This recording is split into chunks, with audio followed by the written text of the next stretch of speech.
Hello children, welcome to Tiwari academy. आज हम geography के चैप्टर 4 एयर के बारे में बात करेंगे।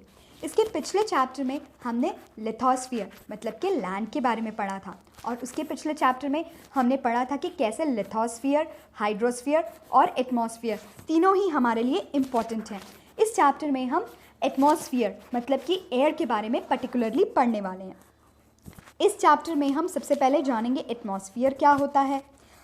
Atmosphere is a thick blanket of air surrounding our earth. ये तो हम सभी जानते हैं, और हम इस एटमॉस्फेयर पे बहुत सारी चीज़ों के लिए जैसे कि सांस लेने के लिए डिपेंडेड है। इसके अलावा एटमॉस्फेयर जो है हमारी सन की हार्मफुल रेज़ मतलब कि अल्ट्रावायलेट रेज से हमें प्रोटेक्ट करता है। और अगर मान लो 1 मिनट के लिए एटमॉस्फेयर ना हो तो हम दिन भर में बेक हो जाएंगे सूरज की गर्मी से, और रात में हम एकदम आइस कोल्ड होकर फ्रीज़ हो जाएंगे, मतलब हमारी लाइफ पॉसिबल नहीं रह पाएगी।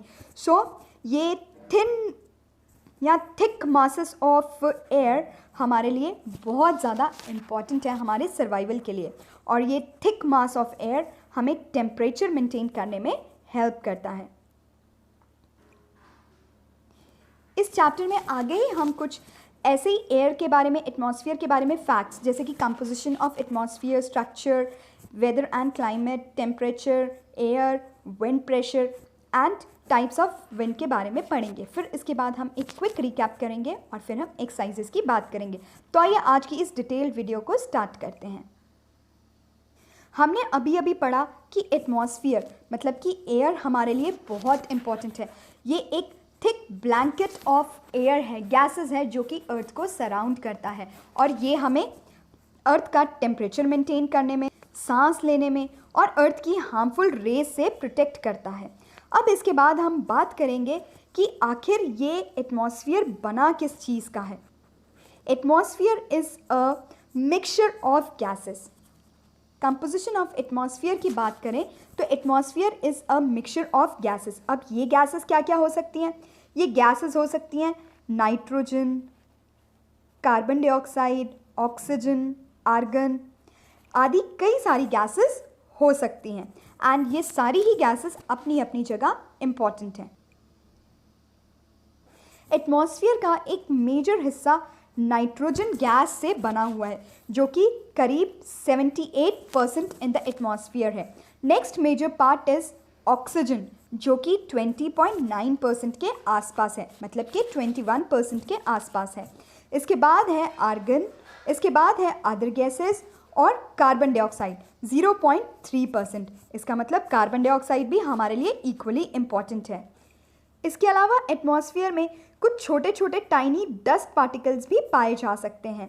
इस पाई चार्ट के हिसाब से अगर हम देखें तो atmosphere nitrogen, oxygen, carbon dioxide और आर्गन से मिलकर, मेजरली इनसे मिलकर बना हुआ है।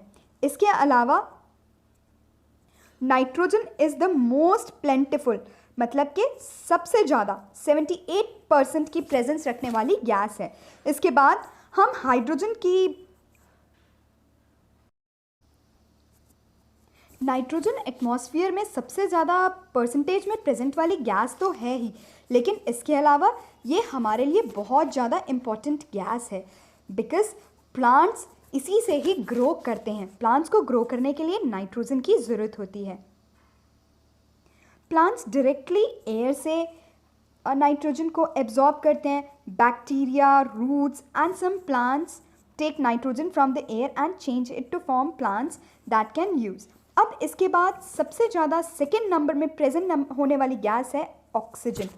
ऑक्सीजन जो है करीब 21% के करीब प्रेजेंट है, और ऑक्सीजन का तो मेन यूज़ हम सभी जानते हैं। हम ह्यूमंस ऑक्सीजन को इनहेल करते हैं और कार्बन डाइऑक्साइड को एक्सहेल करते हैं। अब कार्बन डाइऑक्साइड भी अपनी ही जगह इम्पॉर्टेंट है, लेकिन ऑक्सीजन भी, लेकिन उससे भी ज़्यादा इम्पॉर्टेंट है कार्बन डाइऑक्साइड और ऑक्सीजन का जो बैलेंस है। अगर कार्बन डाइऑक्साइड कम हो गई तो भी हमारी लाइफ खतरे में आ सकती है, और ऑक्सीजन कम हो गई तो भी हमारी लाइफ खतरे में आ सकती है। ऑल इन ऑल इन दोनों का एक हेल्दी बैलेंस स्ट्राइक होना बहुत ज़रूरी है। इसके बाद हम बात करेंगे कार्बन डाइऑक्साइड की। कार्बन डाइऑक्साइड हमारे एटमॉस्फेयर की एक another most important and useful gas है। सारे ही प्लांट्स कार्बन डाइऑक्साइड इनहेल करते हैं एंड ऑक्सीजन एक्सहेल करते हैं। और इसके अलावा कार्बन डाइऑक्साइड हमारा वेदर एंड क्लाइमेट मेंटेन करने के लिए भी बहुत ज़रूरी है। कैसे, ये हम आगे वीडियो में जानेंगे। बट हमें ऑक्सीजन और कार्बन डाइऑक्साइड का एक हेल्दी लेवल मेंटेन करके रखना बहुत ज़्यादा ज़रूरी है। प्लांट्स कार्बन डाइऑक्साइड को इनहेल करते हैं और ऑक्सीजन को एक्सहेल करते हैं। ऐसे ही हम ह्यूमंस ऑक्सीजन को इनहेल करते हैं और कार्बन डाइऑक्साइड को एक्सहेल करते हैं। तो ये एक हेल्दी बैलेंस नॉर्मली बना हुआ रहता है। लेकिन अगर हम इसे डिस्टर्ब करने की कोशिश करें, जैसे कि हम ट्रीज़ काटने लग जाएं, जिससे कि इन दोनों के लेवल में डिफरेंस, या बहुत ज़्यादा फ्यूल बर्न करने लग जाएं, राइट, जैसे कि कोल, ऑयल, तो ये बैलेंस जो है ऑटोमेटिकली डिस्टर्ब हो सकता है। इसके अलावा अगर ये बैलेंस डिस्टर्ब्ड हुआ तो एटमॉस्फेयर में अपने आप गर्मी बढ़ने लगती है। आने वाले आगे चैप्टर में हम ये पढ़ेंगे कि जब एयर में बहुत ज़्यादा कार्बन डाइऑक्साइड का लेवल बढ़ जाता है तो ग्लोबल वार्मिंग जैसी सिचुएशन हमारे सामने आती है। अब ये ग्लोबल वार्मिंग क्या होती है? हम जैसे कि बहुत सारे जो है न्यूज़पेपर के कटआउट्स अपनी स्क्रीन पे देख सकते हैं, जिसमें कि बड़ा बड़ा ग्लोबल वार्मिंग लिखा है। बट ग्लोबल वार्मिंग एग्जैक्टली होता क्या है? तो let me tell you, global warming is the heating of earth due to human activities like burning of fuel, right. अब ग्लोबल वार्मिंग जैसे कि नाम से ही पता चलता है कि गर्मी बढ़ने लगती है ड्यू टू ह्यूमन एक्टिविटीज़, जैसे कि बर्निंग ऑफ फ्यूल हो गया या पोल्यूशन की वजह से, ऐसी टाइप की चीज़ों से।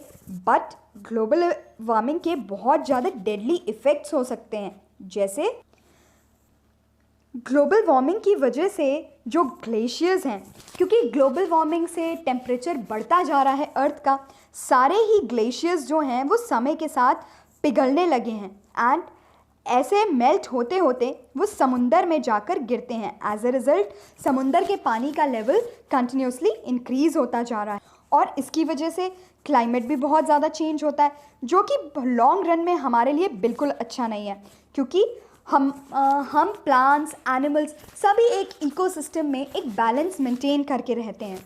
अगर इस बैलेंस में कहीं पे भी चेंजेस आए तो हम सारे के सारे बहुत बुरी तरह से इफ़ेक्ट होने वाले हैं।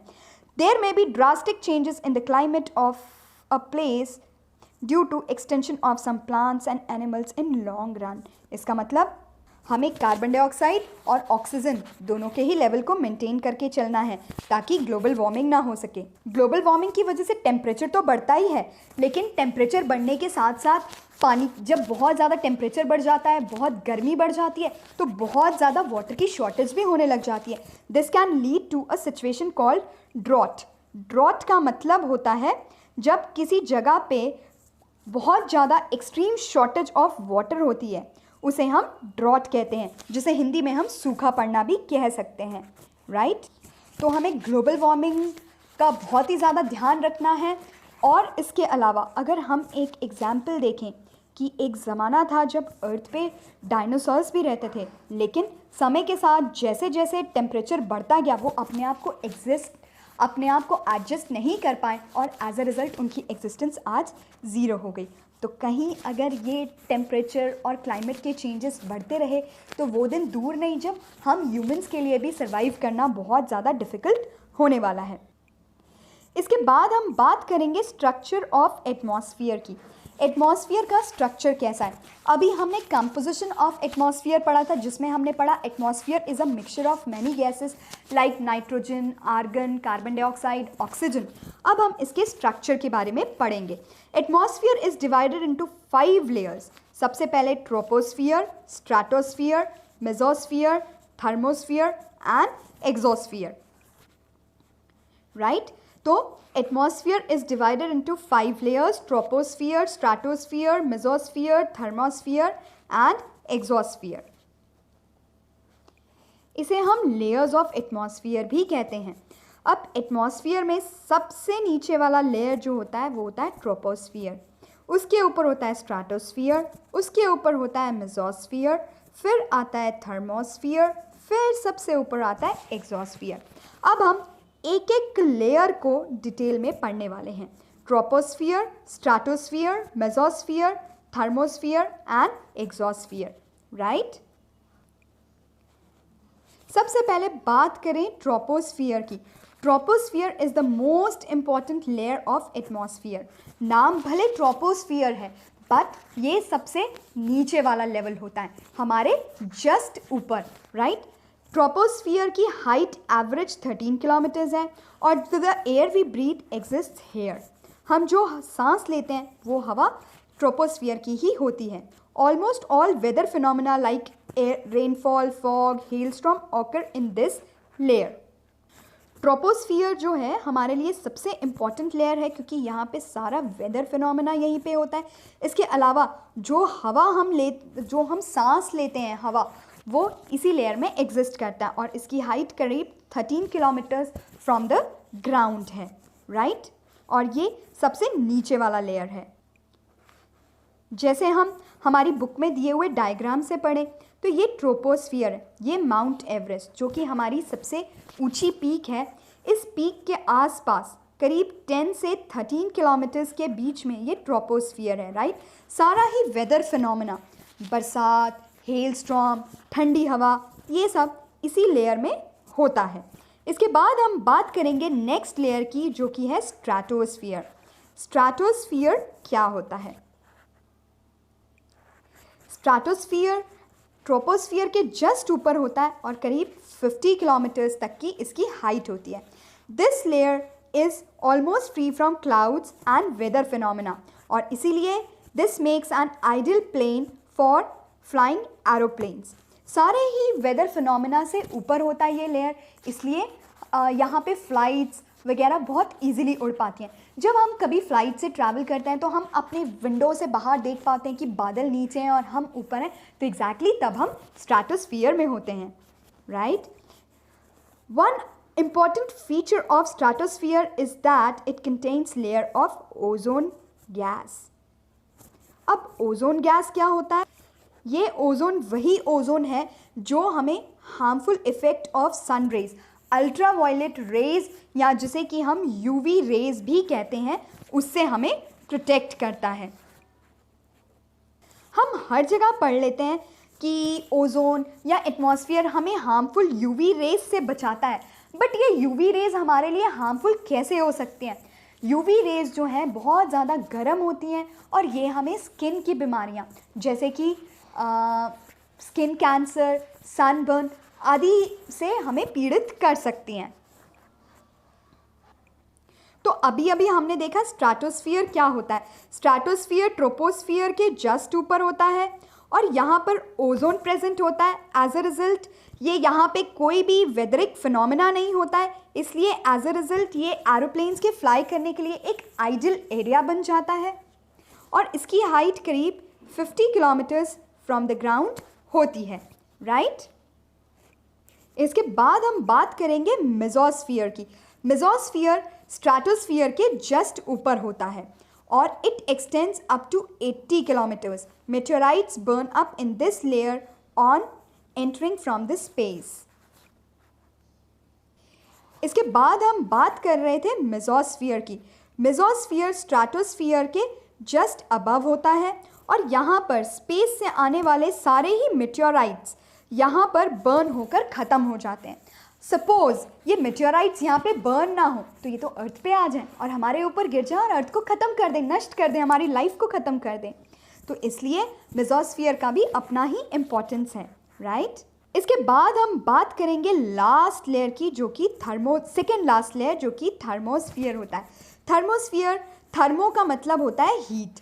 इन thermosphere temperature rises very rapidly with increasing height. अभी जैसे कि मैंने बताया थर्मो का मतलब होता है हीट, तो इस लेयर में हीट बहुत ज़्यादा रैपिडली इंक्रीज होती है। थर्मोस्फियर की हाइट करीब 100 किलोमीटर्स के आसपास होती है, राइट। अब ये मेसोस्फियर के ऊपर होता है और एग्जॉस्फियर से नीचे होता है। इसकी हाइट करीब 100 हो सकती है और 100 से कहीं कहीं पे ज़्यादा भी हो सकती है। और यहाँ पर सबसे ज़्यादा हीट जो है इंक्रीज होने लग जाती है।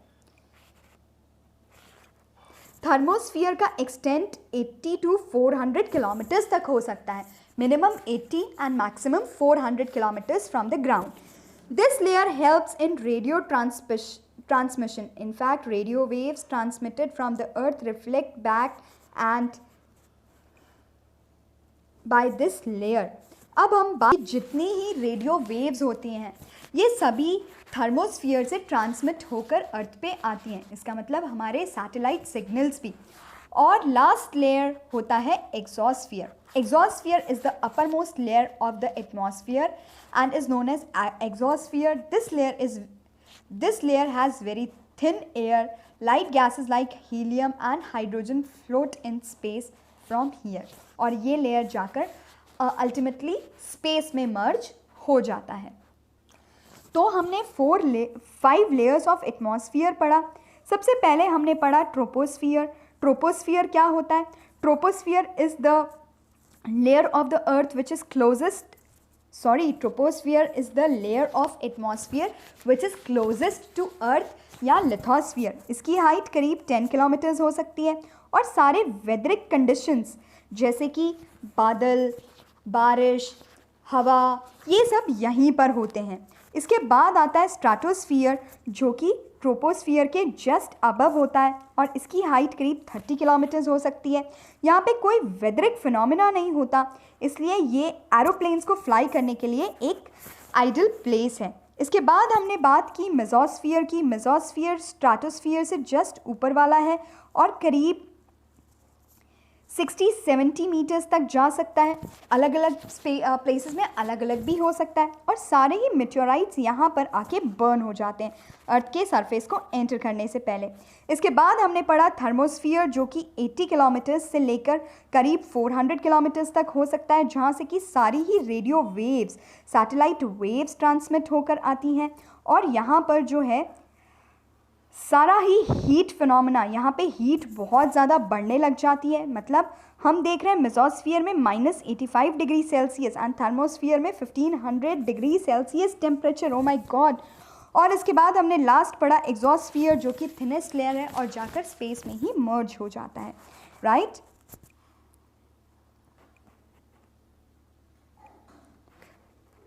इसके बाद हमने पढ़ा कि एटमॉस्फेयर के चाहे 1, 2, 3, 4 एंड 5 लेयर्स हैं, लेकिन पांचों ही अपनी अपनी जगह बहुत ज़्यादा इम्पॉर्टेंट हैं. ट्रोपोस्फियर, क्योंकि ट्रोपोस्फियर में ही जो एयर है उसको हम सांस लेते हैं. इसके बाद हमने पढ़ा स्ट्रेटोस्फियर, क्योंकि स्ट्रेटोस्फियर वेदर फिनोमिना से फ्री होता है. It makes a good plane for planes to fly. फिर इसके बाद मेसोस्फियर, क्योंकि मेसोस्फियर में सारे मेटेओराइट्स बर्न हो जाते हैं और वो अर्थ का सरफेस नहीं एंटर कर पाते, इसलिए इम्पॉर्टेंट. थर्मोस्फियर में हीट बहुत ज़्यादा जनरेट होती है और इसके बाद यहाँ से सारी रेडियो वेव्स जो हैं ट्रांसमिट होकर आती हैं, इसलिए इम्पॉर्टेंट. और एग्जॉस्फियर तो जाकर मिल ही जाता है आउटर स्पेस में. तो ऑल इन ऑल ये सारे ही लेयर्स ऑफ एटमॉस्फेयर हमारे लिए इक्वली इम्पॉर्टेंट हैं. इसके बाद हम बात करेंगे वेदर एंड क्लाइमेट की. वेदर और क्लाइमेट दोनों ही बहुत कॉमन टर्म्स हैं, लेकिन दोनों में बहुत ज़्यादा डिफरेंस होता है. क्लाइमेट क्या होता है और वेदर क्या होता है? Weather can be defined as atmosphere at a given place time with respect to variables such as wind, moisture, storm, snow, temperature and barometric pressure. और ये कुछ ही देर के लिए होता है, राइट. ये शॉर्ट पीरियड ऑफ टाइम के लिए होता है. और क्लाइमेट क्या होता है? Climate is defined as the atmospheric condition which include rainfall, temperature, wind, humidity for a long period of time. Right. Weather short period के लिए होता है और क्लाइमेट लॉन्ग पीरियड के लिए होता है.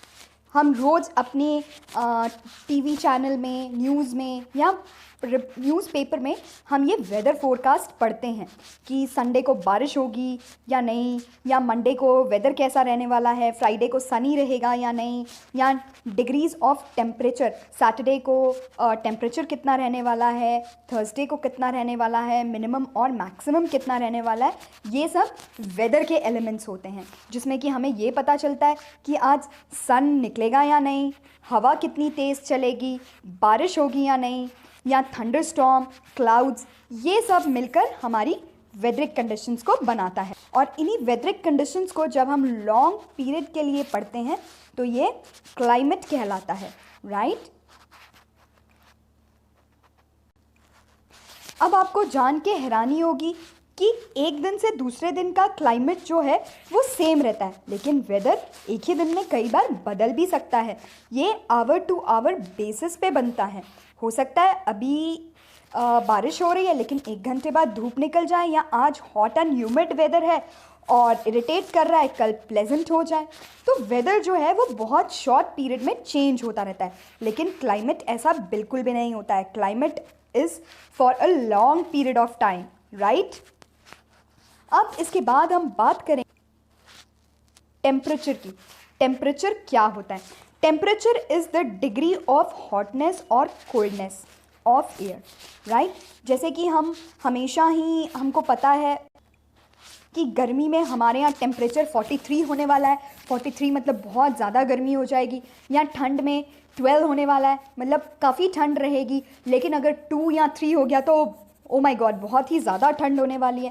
तो यही टेम्परेचर होता है, द डिग्री ऑफ हॉटनेस और कोल्डनेस, राइट। इसी को हम टेम्परेचर कहते हैं।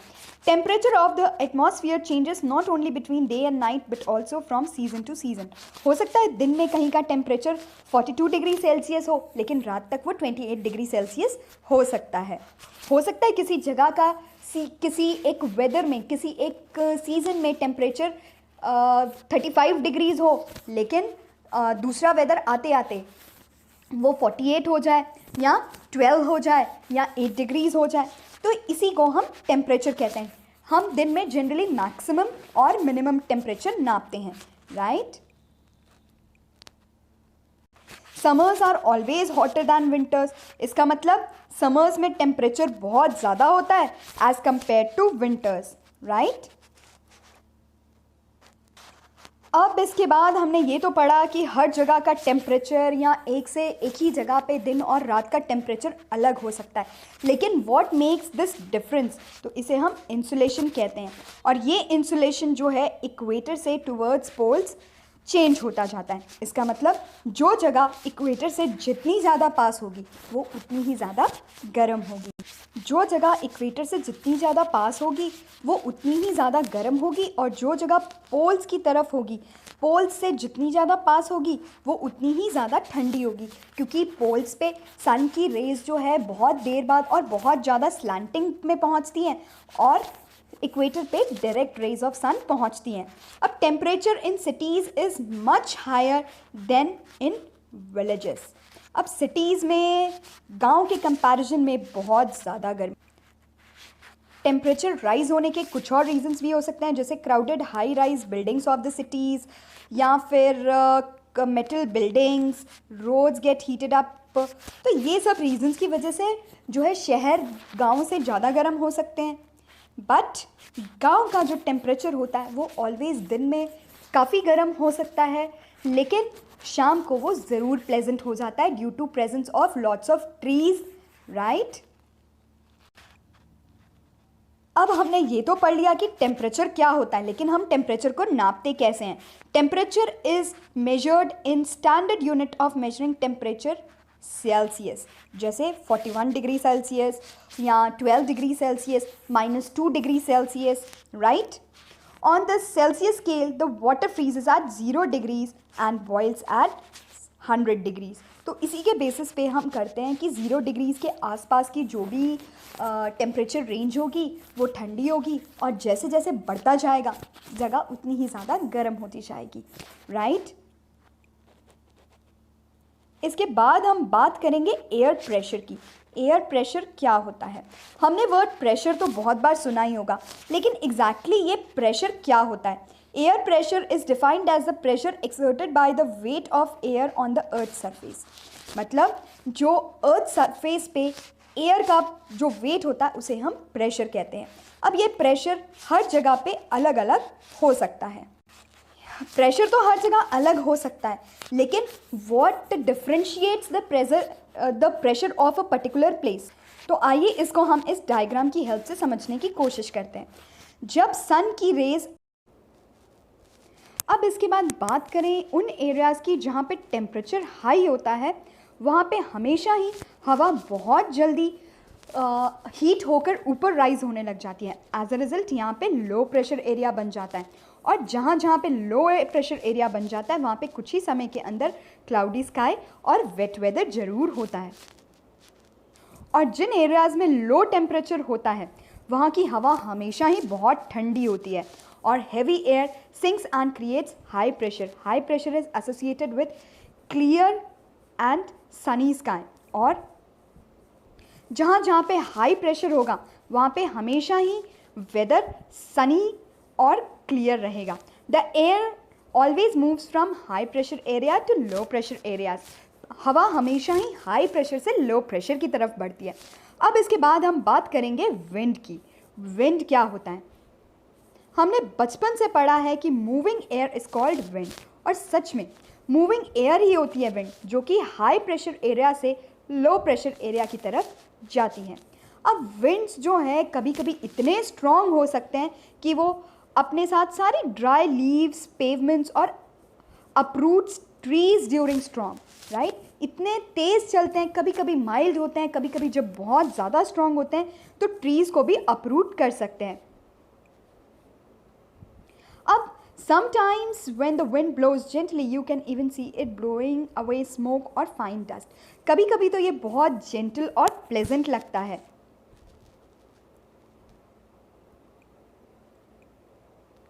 लेकिन कभी कभी विंड इतना ज़्यादा स्ट्रॉन्ग होता है कि इसमें चलना ही डिफ़िकल्ट हो जाता है। जैसे एग्जाम्पल के लिए मैं बताती हूँ, जब कभी बहुत तेज़ बारिश हो रही हो, बहुत तेज़ हवा चल रही हो, हमने जनरली ऑब्जर्व किया होगा कि हमारा अम्ब्रेला भी जो है ऊपर की तरफ उड़ जाता है, राइट। तो ये सब सिर्फ स्ट्रॉन्ग विंड्स की वजह से ही होता है। अब ऐसी प्रॉब्लम्स तो हम सभी ने कभी ना कभी फेस की होंगी, लेकिन हम बात कर रहे थे विंड्स तो विंड्स को हम ब्रॉडली 3 कैटेगरीज में डिफ्रेंशिएट कर सकते हैं। First is permanent winds, second is seasonal and third is local winds. Permanent, seasonal and local winds. Permanent winds वो होते हैं जो generally through out the year चलते रहते हैं, और लेकिन इनकी सबसे अच्छी बात ये होती है इनका एक पर्टिकुलर डायरेक्शन होता है। ये ईस्टर्लीज या वेस्टर्लीज दोनों ही हो सकते हैं। इसके बाद सेकेंड टाइप ऑफ विंड होता है सीजनल, जो एक किसी पर्टिकुलर सीजन में ही चलते हैं, जैसे मॉनसून्स इन इंडिया। आपको पता है मॉनसून्स इंडिया में केरल की तरफ से आते हैं और पूरा इंडिया घूमकर तमिलनाडु से बाहर निकल जाते हैं। Third is local winds. Local winds जो हैं ये किसी एक पर्टिकुलर पीरियड, किसी पर्टिकुलर डे या और छोटे से एरिया में ही जैसे कि land breeze and sea breeze हो गया, या हम नॉर्थ इंडिया में जनरली बहुत ज़्यादा गर्म हवा जिसे हम लू बोलते हैं गर्मियों में, वो एक्सपीरियंस कर सकते हैं, राइट। तो हमने बात की 3 डिफरेंट टाइप्स ऑफ विंड्स की। पहला permanent wind, second seasonal wind and third local wind. Permanent wind वो होते हैं जो थ्रू आउट द ईयर चलते हैं। सीजनल विंड्स जो होते हैं वो किसी एक पर्टिकुलर टाइम पे चलते हैं, मतलब किसी साल के पर्टिकुलर टाइम पे, जैसे कि मॉनसून्स हो गए। मॉनसून्स हमेशा ही जून के टाइम पे इंडिया आते हैं। अब जून से एंटर करना स्टार्ट करते हैं, जून से आगे बढ़ते फिर वो आगे बढ़ते जाते हैं, जून, जुलाई, अगस्त तक चलते जाते हैं, इंडिया में आगे आगे बहते जाते हैं। फिर इसके बाद बात की थी हमने लोकल विंड्स की। लोकल विंड्स जो हैं किसी पर्टिकुलर डे या किसी particular time of the year पे ही बहते हैं, जैसे कि लू। जनरली हम गर्मियों में देखते हैं कि बहुत ज़्यादा गर्म हवा चलती है दिन में, इसे हम लू कहते हैं, राइट। अब इसके बाद इस डायग्राम की बात करें तो इस डायग्राम में हम मेजर प्रेशर बेल्ट्स के बारे में पढ़ेंगे। मेजर प्रेशर बेल्ट्स का मतलब होता है प्रेशर कहाँ कहाँ पे एग्जर्ट होता है।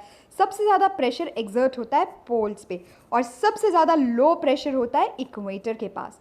और ऐसे ही हवा का मूवमेंट जो है पोल्स से इक्वेटर की तरफ, इक्वेटर से पोल्स की तरफ पे चलता रहता है, राइट। इसके बाद हम बात करेंगे एक स्पेशल केस स्टडीज़ की, जो कि साइक्लोन है।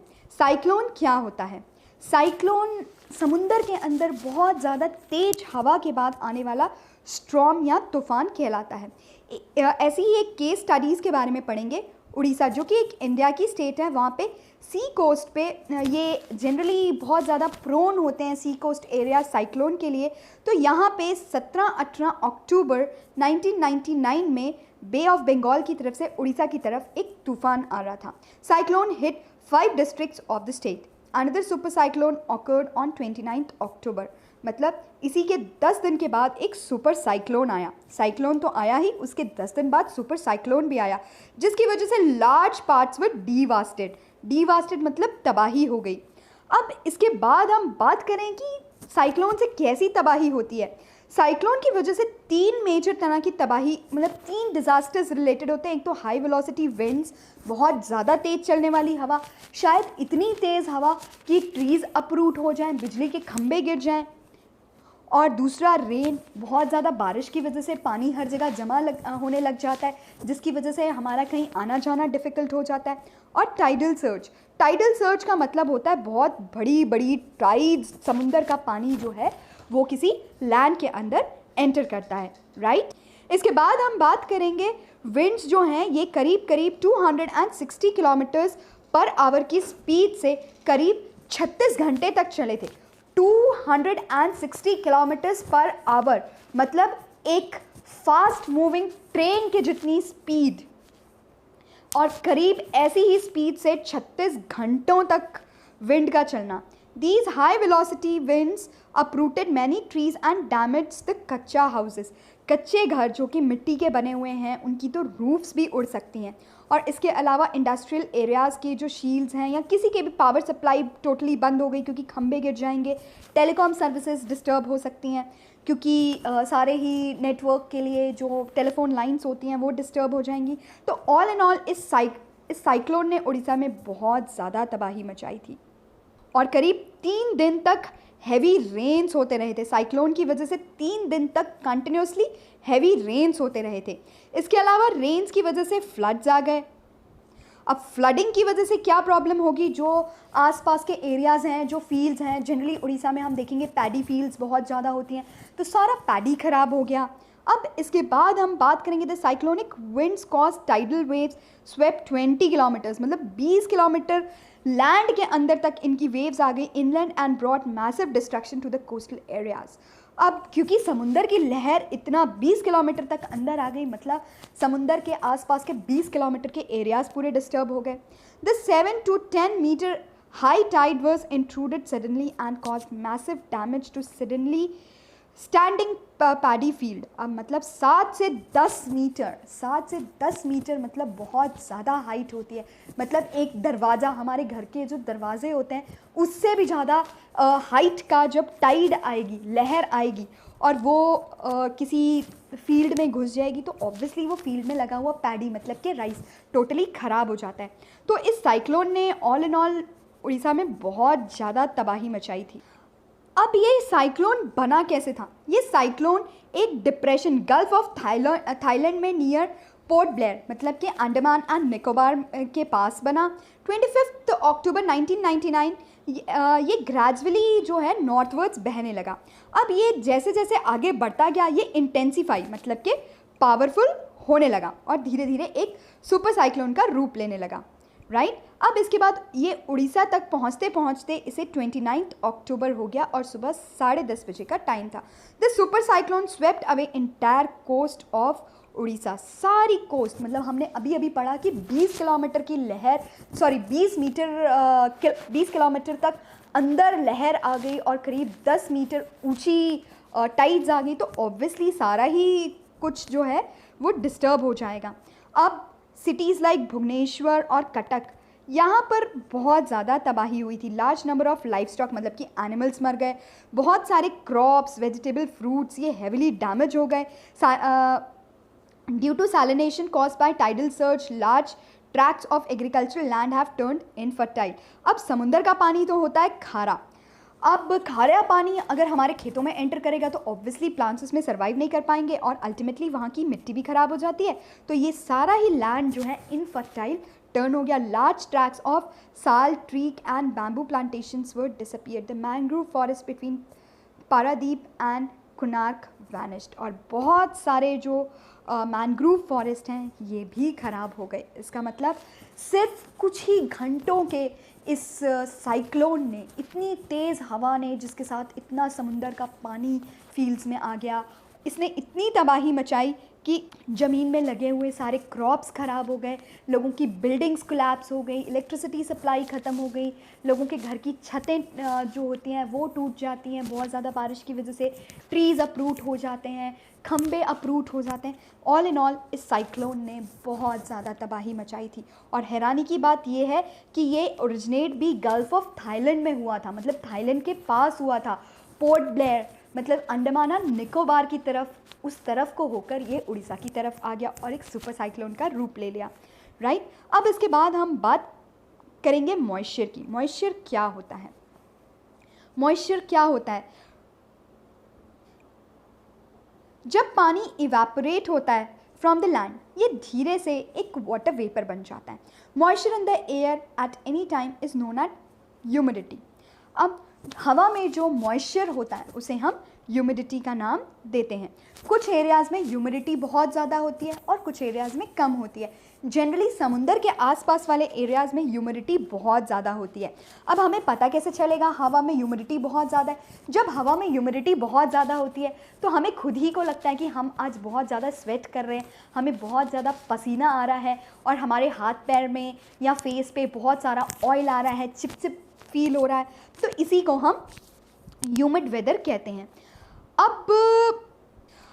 अब इस ह्यूमिड डे वाले दिन हम जनरली देखेंगे कि जब हम कपड़े सुखाते हैं वो जल्दी से नहीं सूखेंगे, या ऐसे ही टाइप से बहुत सारी प्रॉब्लम्स, हम खुद को ही ऐसा लगेगा कि हम गंदे हैं, हम नहाए नहीं हैं, बहुत गंदा गंदा फील होता है। मतलब हमारी बॉडी बहुत ज़्यादा ह्यूमिडिटी सह नहीं पाती है, राइट। इसके बाद हम बात करें, जैसे ही हवा वार्म होने लगती है तो उसमें ह्यूमिडिटी को होल्ड करने की, मतलब वेपर को, मॉइस्चर को होल्ड करने की कैपेसिटी बहुत ज़्यादा बढ़ जाती है। सपोज़ आज टेम्परेचर 46 डिग्री सेल्सियस है तो मतलब हवा बहुत ज़्यादा गर्म और ड्राई है, तो आज बहुत ज़्यादा चांस है कि हवा में बहुत ज़्यादा ह्यूमिडिटी हो सकती है as compare to 38 degree celsius. 38 degree celsius में हो सकता है 46 से गर्मी तो कम होगी ही, लेकिन हो सकता है ह्यूमिडिटी भी कम हो, राइट। ह्यूमिड डेज पे कपड़े भी जल्दी नहीं सूखते और हम बहुत ज़्यादा अनकंफर्टेबल फील करते हैं।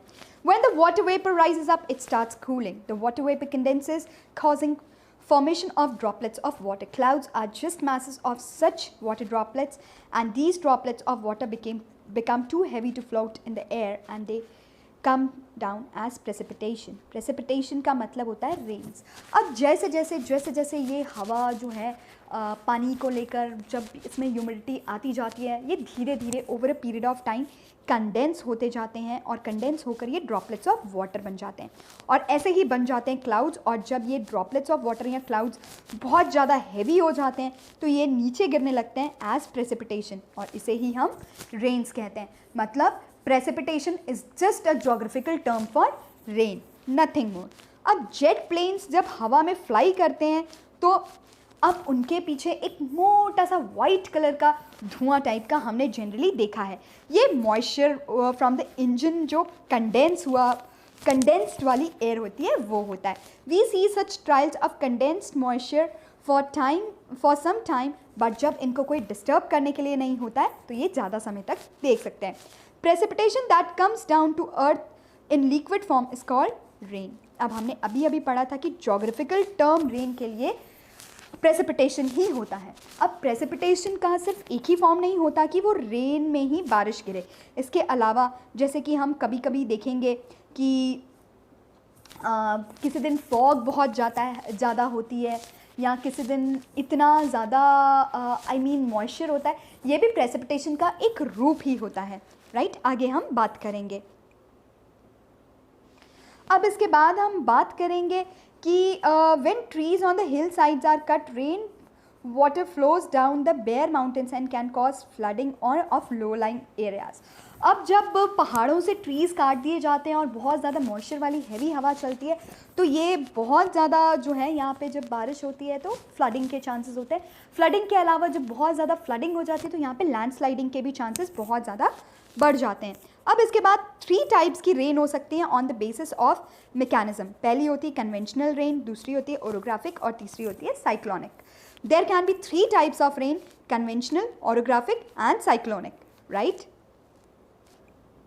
इन तीनों ही टाइप ऑफ रेन्स की पिक्चर्स बनी हुई है. साइक्लोनिक रेन,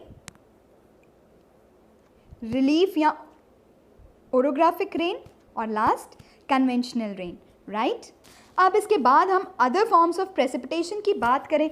स्नो, स्लीट और हेल, ये सभी प्रेसिपिटेशन के टाइप हैं. इसके अलावा फॉग भी जो होता है, मतलब बहुत ज़्यादा कभी कभी हम देखते हैं ठंड में जब हम कहीं बाहर हमारी गाड़ी खड़ी रह जाती है या विंडोज़ पे, कांच पे स्पेशली कुछ छोटे छोटे ड्रॉपलेट्स ऑफ वाटर आ जाते हैं. ये भी प्रेसिपिटेशन का एक रूप होता है. अब रेनफॉल हमारे लिए बहुत ज़्यादा इम्पॉर्टेंट चीज़ है, specially for the survival of plants and animals. अब it brings fresh water to the earth surface. अगर रेनफॉल कम होगी तो स्कैरसिटी ऑफ वाटर हो सकती है और इसकी वजह से ड्रॉट हो सकता है, और अगर ज़्यादा हो गई तो इससे फ्लड्स हो सकते हैं. और फ्लड्स के बाद हमने देखा ही अभी उड़ीसा के केस में कैसे साइक्लोन में जब बहुत ज़्यादा बारिश हुई तो कितनी ज़्यादा तबाही हुई. तो ऑल इन ऑल ना वाटर की स्कैरसिटी अच्छी, ना वाटर का स्कैरसिटी अच्छी, ना एक्सेस अच्छा. अब इसके बाद हम वाटर के बारे में ऐसी ही कुछ इंटरेस्टिंग फैक्ट्स नेक्स्ट चैप्टर में बात करेंगे. इस चैप्टर में बस इतना ही. अब इसके बाद हम इस चैप्टर का एक बहुत ही क्विक सा रिकैप करेंगे. इस चैप्टर में हमने सबसे पहले पढ़ा कि atmosphere is a huge blanket of gases जो कि अर्थ को हमेशा सराउंड करता है और हमें सन के हार्मफुल इफ़ेक्ट्स अल्ट्रावायलेट रेज से बचा के रखता है. और इसके अलावा हम इसी हवा पर सांस लेने के लिए भी डिपेंड करते हैं. सपोज़ ये अगर एटमॉस्फेयर का लेयर मिस हो जाता है तो हम दिन में गर्मी से सड़ जाएंगे और रात में हम फ्रोज़न हो जाएंगे, राइट. इसके अलावा हमने कंपोजिशन ऑफ एयर पढ़ा. इस पाई चार्ट के हिसाब से हम देखें तो नाइट्रोजन हवा में 78%, ऑक्सीजन 21%, कार्बन डाइऑक्साइड 0.3%, आर्गन और अदर गैसेस. मतलब एयर एटमॉस्फेयर जो है this is a mixture of gases, not a single gas. और इसमें सबसे ज़्यादा जो कंट्रीब्यूशन है, सबसे ज़्यादा अमाउंट, प्लेंटिफुल अमाउंट है वो नाइट्रोजन का है. नाइट्रोजन हमारे लिए एक बहुत ही हेल्पफुल गैस है क्योंकि ये हमें हमारे जो प्लांट्स हैं उनके लिए बहुत इम्पॉर्टेंट है. और एज अ रिज़ल्ट प्लांट्स जब नाइट्रोजन के कंटैक्ट में आते हैं ये फर्टाइल होते हैं, ग्रो करते हैं और फोटोसिंथेसिस के बाद ये हमारे लिए ऑक्सीजन देते हैं.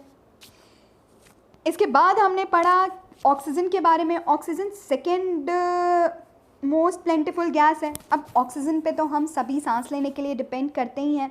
और इसके अलावा हमने ये पढ़ा अगर हम बहुत ज़्यादा ट्रीज़ और प्लांट्स को काटेंगे तो ये हमारा जो साइकिल है ये डिस्टर्ब हो जाएगा. इसके बाद हमने कार्बन डाइऑक्साइड की इंपॉर्टेंस के बारे में पढ़ा कि कार्बन डाइऑक्साइड भी ऑल इन ऑल एक बहुत ज़्यादा इंपॉर्टेंट गैस है. अगर कार्बन डाइऑक्साइड ना हो तो ये बैलेंस डिस्टर्ब हो जाएगा और फिर भी हमारी लाइफ बहुत ज़्यादा डिफ़िकल्ट हो जाएगी. अब ये ऑक्सीजन और कार्बन डाइऑक्साइड के बीच का बैलेंस बर्निंग ऑफ फ्यूल की वजह से, कोल या ऑयल, इसकी वजह से कभी भी डिस्टर्ब हो सकता है. और कार्बन डाइऑक्साइड की इंक्रीज वॉल्यूम्स मतलब ये हमारी अर्थ के क्लाइमेट को ग्लोबल वार्मिंग करके डिस्टर्ब कर रहा है.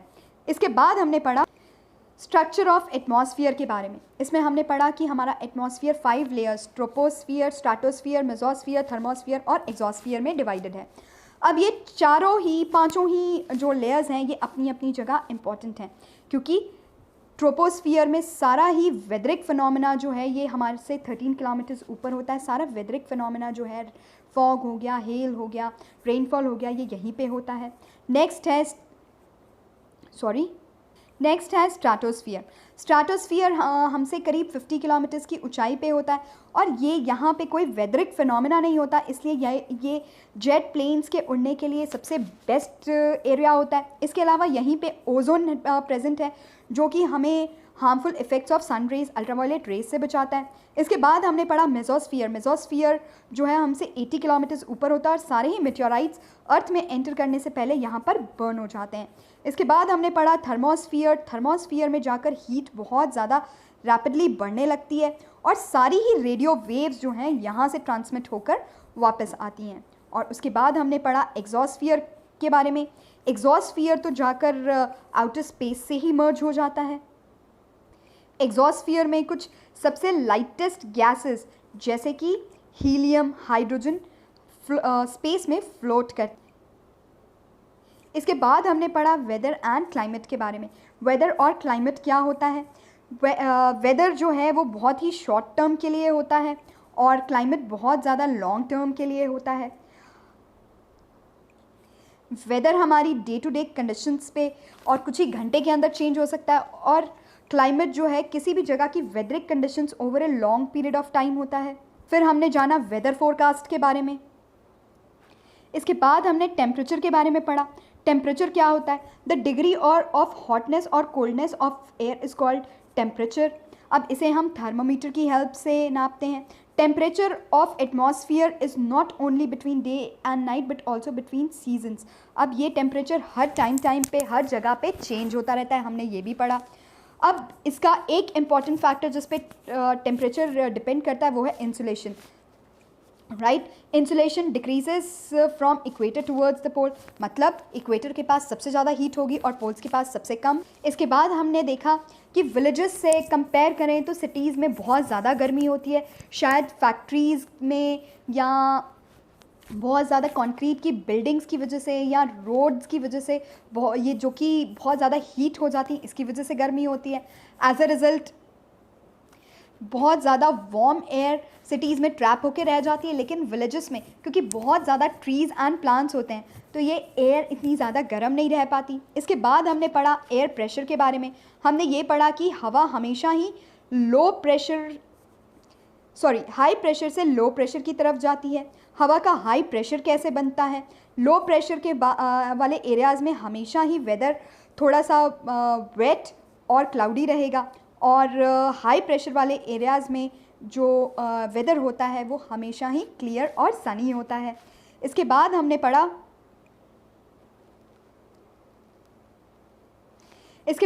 पढ़ा विंड्स के बारे में। Moving air is called wind. अब हवा हमेशा ही हाई प्रेशर से लो प्रेशर की तरफ चलती है। हवा कभी कभी तो थोड़ी ठीक ठाक स्पीड से चलती है तो हमें बड़ी अच्छी लगती है, जेंटल सी ब्लोइंग हवा, इसे हम ब्रीजी वेदर भी कह सकते हैं। लेकिन कभी कभी ये इतनी ज़्यादा स्ट्रॉन्ग होती है कि ट्रीज़ को ही अपरूट कर सकती है, जैसे कि स्टॉर्म के टाइम पे। फिर ऐसा ही हमने एक केस स्टडीज़ पढ़ा, हमने एक एग्जाम्पल पढ़ा कि अम्ब्रेला विंडी डेज़ में जनरली हमारा उड़ने लग जाता है।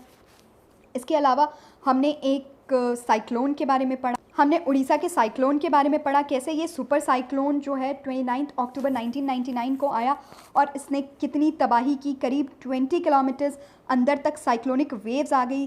करीब 36 घंटे या कि 3 दिन तक कंटिन्यूसली बारिश होती रही। 36 घंटों तक जो है 260 किलोमीटर प्रति घंटा, मतलब कि ट्रेन की स्पीड से हवा चलती रही। फिर हमने 3 टाइप्स ऑफ विंड्स के बारे में पढ़ा, permanent winds, seasonal winds and local winds. Permanent winds वो होते हैं जो साल भर चलते रहते हैं, सीजनल विंड्स जो कि किसी एक पर्टिकुलर टाइम पे चलते हैं। और लास्ट में हमने पढ़ा लोकल विंड्स के बारे में, जैसे कि लू, जैसे कि हम नॉर्थ इंडिया में जनरली गर्मी के दिनों में बहुत ज़्यादा महसूस कर सकते हैं, राइट। इसके बाद हमने देखा कि हवा का प्रेशर नापने के लिए एक डिवाइस जिसे कि हम बैरोमीटर कहते हैं, कुछ ऐसा दिखता है। हवा का मूवमेंट कुछ ऐसा होता है। लैंड के पास मतलब near to the sea level बहुत ज़्यादा प्रेशर होता है as compare to areas on high altitude. इसके अलावा हमने लेयर्स ऑफ एटमॉस्फेयर पढ़ा। हमने 3 types of rain, cyclonic, relief या ओरोग्राफिक रेन जिसे हम कहते हैं, और लास्ट कन्वेंशनल रेन के बारे में पढ़ा।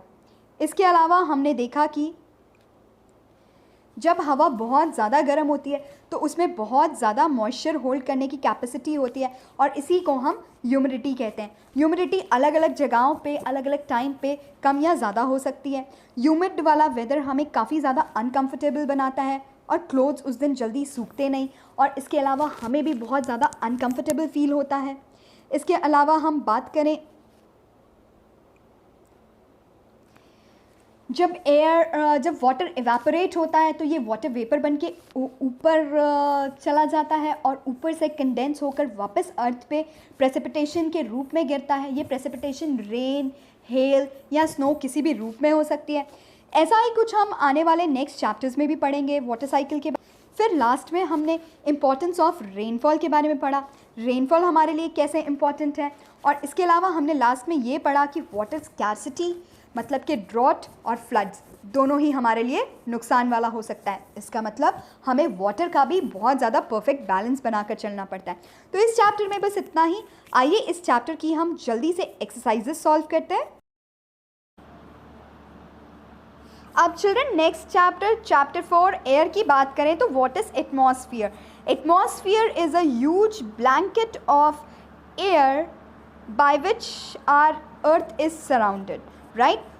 ये हमारी अर्थ के आजू बाजू एक ह्यूज ब्लैंकेट ऑफ गैसेस है जिससे कि अर्थ सराउंडेड है, जो कि हमें हार्मफुल अल्ट्रावायलेट रेज से बचाता है और सन की एक्सट्रीम हीट से बचा के रखता है, right.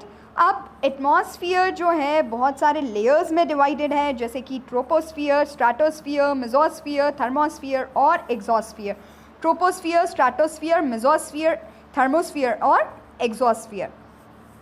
Which two gases make the bulk of atmosphere? मतलब एटमॉस्फियर में सबसे ज़्यादा दो गैसेस कौन सी होती हैं? ऑक्सीजन और नाइट्रोजन हमारी एयर में सबसे ज़्यादा प्रेजेंट गैसेस हैं, right. Third question, which gas creates green house effect in the atmosphere? तो इसका आंसर है कार्बन डाइऑक्साइड। कार्बन डाइऑक्साइड ही ग्रीन हाउस इफेक्ट क्रिएट करने वाली गैस होती है। अब नेक्स्ट क्वेश्चन है, व्हाट इज वेदर? वेदर क्या होता है? Weather is hour to hour day to day condition of the atmosphere. किसी भी जगह पे एक गिवन टाइम पे ये are to hour day to day की एटमॉस्फेरिक कंडीशन है, right. In short the state of atmosphere, it can be hot, cold, wet और ड्राई। किसी किसी दिन हम वेदर रिपोर्ट देखते हैं तो उसमें लिखा होता है मोस्टली सनी, मोस्टली हॉट, सन बना हुआ होता है, या क्लाउड्स होते हैं तो मोस्टली क्लाउडी, राइट। तो यही हमारा जो वेदरिक कंडीशंस हैं, एटमॉस्फेयर की कंडीशंस, इसी को हम वहाँ की कहीं की भी वेदर बोलते हैं। अब नेक्स्ट हम बात करें what are the 3 types of rainfall. Rainfall क्या होती है, जिसके लिए हमने ज्योग्राफी का टर्म पढ़ा था प्रेसिपिटेशन। रेनफॉल 3 टाइप्स की हो सकती है, कन्वेंशनल, ओरोग्राफिक और साइक्लोनिक। रेनफॉल 3 टाइप्स की हो सकती है, साइक्लोनिक, ओरोग्राफिक और कन्वेंशनल, राइट। लास्ट क्वेश्चन है what is air pressure. Air pressure क्या होता है, मतलब हवा का प्रेशर क्या होता है?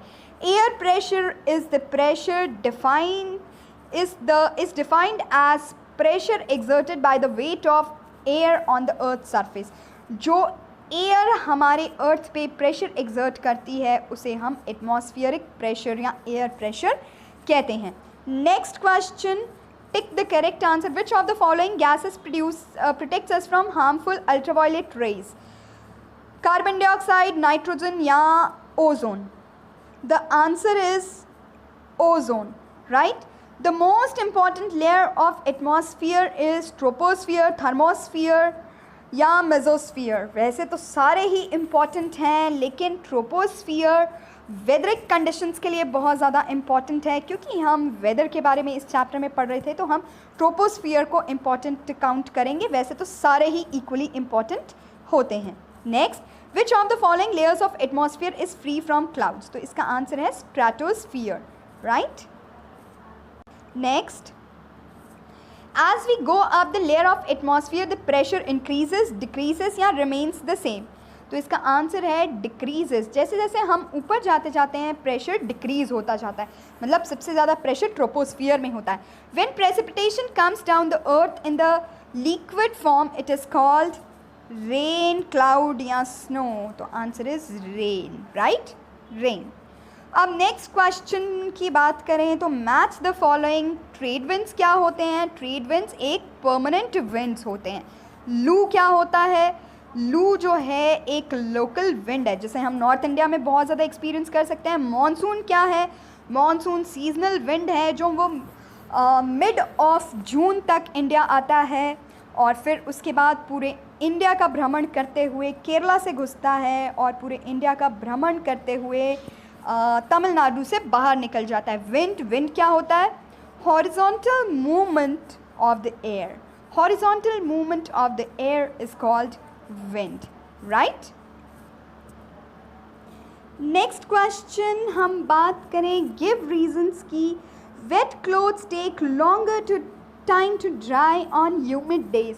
ह्यूमिड डेज पे गीले कपड़ों को सूखने में बहुत ज़्यादा टाइम लगता है, बिल्कुल सच है। This happens because on a humid day there is lot more water in the air than sunny day.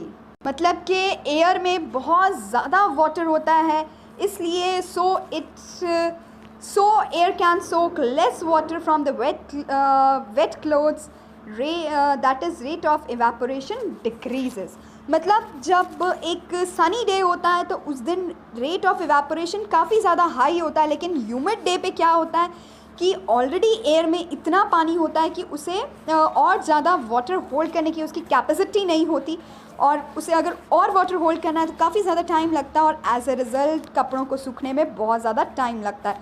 Amount of insulation decreases from equator towards pole because the sun rays fall vertically on the equator while slanting on the poles. हम बात करें एक छोटे सा diagram बनाकर तो क्या होता है,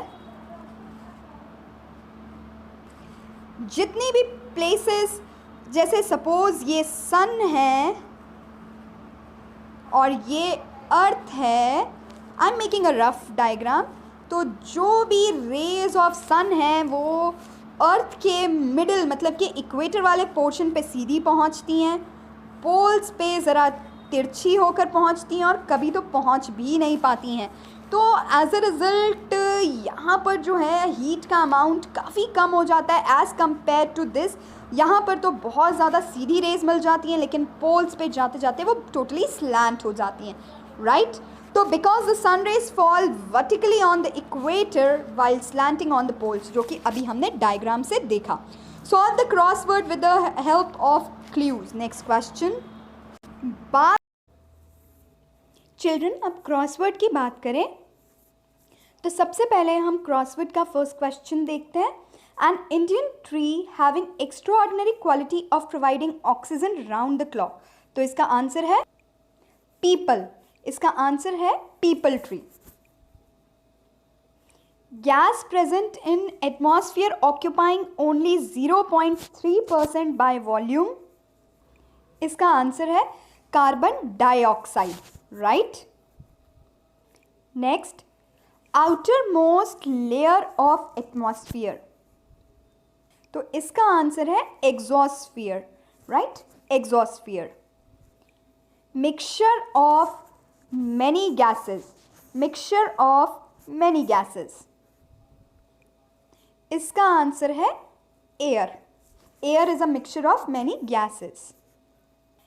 लाइफ गिविंग गैस, तो इसका आंसर है oxygen. Oxygen, right. Air in motion. Motion का मतलब होता है मूवमेंट, तो moving air is called wind. Moving air is called wind, right. N Indian tree valued highly for medicinal properties. Medicinal properties कौन से ट्री में होती हैं? इसका आंसर है नीम, राइट। वैसे तुलसी भी हो सकता है, लेकिन यहां पर क्रॉसवर्ड के हिसाब से neem, right. Gas protecting us from sun rays. इसका आंसर है ozone, right, ozone. Low pressure area, low pressure area कहाँ पे फॉर्म होता है? जहाँ पर भी साइक्लोन की स्थिति बनती है, राइट? अब इसके बाद हम डाउन की बात करेंगे। Amount of water vapour in air, क्या कहते हैं इसे? इसे कहते हैं humidity, right? Humidity. Second, condensation of water vapour around dust particles in atmosphere, इसे हम कहते हैं cloud, right? Cloud, right? Example of local wind blowing in summer in north India, इसका आंसर है लू, LOO, लू। लू एक तरह की सीजनल विंड होती है, बहुत ज़्यादा गर्म हवाओं को हम लू कहते हैं। Short term changes in atmosphere, short term changes जो एटमॉस्फियर में आते हैं उन्हें हम वेदर कहते हैं। वेदर किसी भी जगह की एटमॉस्फेरिक कंडीशंस होती हैं at a given time. Precipitation in liquid form, ये होता है rain, right? Precipitation in liquid form. Blanket of air around the earth, ये है atmosphere, atmosphere, right? Instrument to measure pressure, इसे हम कहते हैं barometer, right? Barometer. Incoming solar radiation, इसे हम insulation, insulation, right? Reduces visibility in winters, तो ये होती है fog, FOG, fog, right?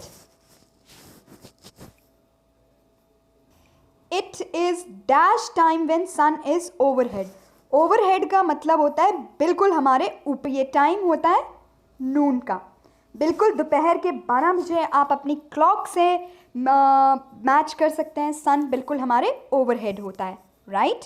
Next question given to us is you can add more pictures of cloudy, rainy day, storm, calm day, storm day, etcetera. इसमें हमको जो है basically एक calendar बनाना था जिसमें कि हम वेरियस साइंस यूज़ करते हैं। सनी डे के लिए सन बनाते हैं, क्लाउडी डे के लिए क्लाउड्स बनाते हैं, रेनी डे के लिए रेन और क्लाउड्स बनाते हैं, स्नोफॉल के लिए बादल से हम कुछ ऐसी टाइप की स्नो बनाते हैं, हेल स्टॉर्म में बादल बनाकर ऐसे डॉट डॉट डालकर हेल दिखाते हैं, ट्रॉपिकल स्टॉर्म में हम कुछ ऐसा गोल गोल टाइप का बनाते हैं जिससे हमें समझ में आ जाता है स्टॉर्म आने वाला है, और थंडर स्टॉर्म में बादल बनाकर ऐसे बिजली चमकती हुई ज़रूर दिखाई जाती है, राइट? तो चिल्ड्रन इस चैप्टर में बस इतना ही, आगे के और चैप्टर्स में मेरे साथ बने रहें। Thank you so much children.